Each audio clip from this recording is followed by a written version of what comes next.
I've honestly always just been like really artsy ever since I was a kid. I've always just been really into drawing and doodling and things like that. Growing up into like my middle school and high school years, I was more led towards like the alternative scene. I guess you could call me that like silly little emo kid that would be in the corner with her sketchbook. Being that artsy kid, always in the tattoo shop, getting those piercings, like also ended up leading to that desire for tattooing as well. Immediately neck. I'm definitely just gonna say neck right off rip. It's a super difficult area to access just because, there's like a lot of movements and folds and things like that. Knowing how to set up your client is really the most important thing. Knowing how to position them is really going to set you up for success for that one. I am always on the search for new inspiration. Sometimes I'll go through like my old drawings or my old paintings and things like that, and maybe I'll even come across like unfinished projects, and that will kind of like spark it back up and it'll get the ball rolling again.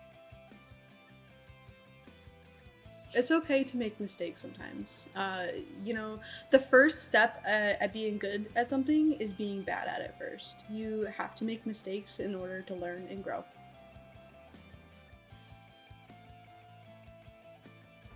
I hope my clients leave feeling comfortable, happy with their work and happy with their experience. If I want my mark to be anything, it's that they came in here and noticed a really great vibe and had a wonderful time sitting and talking with me the whole time and left with a great quality piece of work. My favorite one is of my brother who passed away. He has a raccoon who's wearing this railroad cap, and he's got a little bandana tied around his neck. And actually, we tattooed it on one of his butt cheeks. And that day, even though it was early in my career, just kind of still sticks with me and reminds me of even that tattooing is always just unique and different every day. Since I've started, it's changed dramatically. I started with coil machines. They're a different sound, different feel, different function than our normal rotary pens where you'll walk into most tattoo shops and see nowadays. I even had to learn how to hand solder needles onto bars and stuff. I was never good at it, but I at least know how to, the basics of it.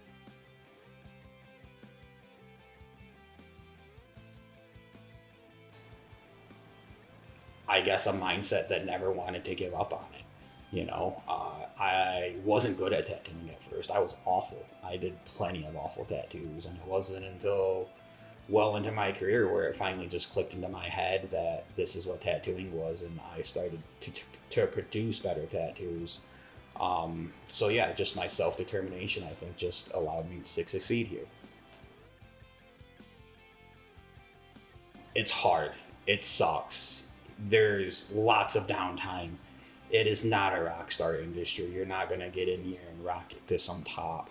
There's 1,000 who are better than you and 1,000 who are worse than you. You're just a goldfish in a bowl of sharks. But continue to put your best foot forward, because every day is a struggle, but one foot in front of the next will lead you where you want in this industry. And it's just from pure determination.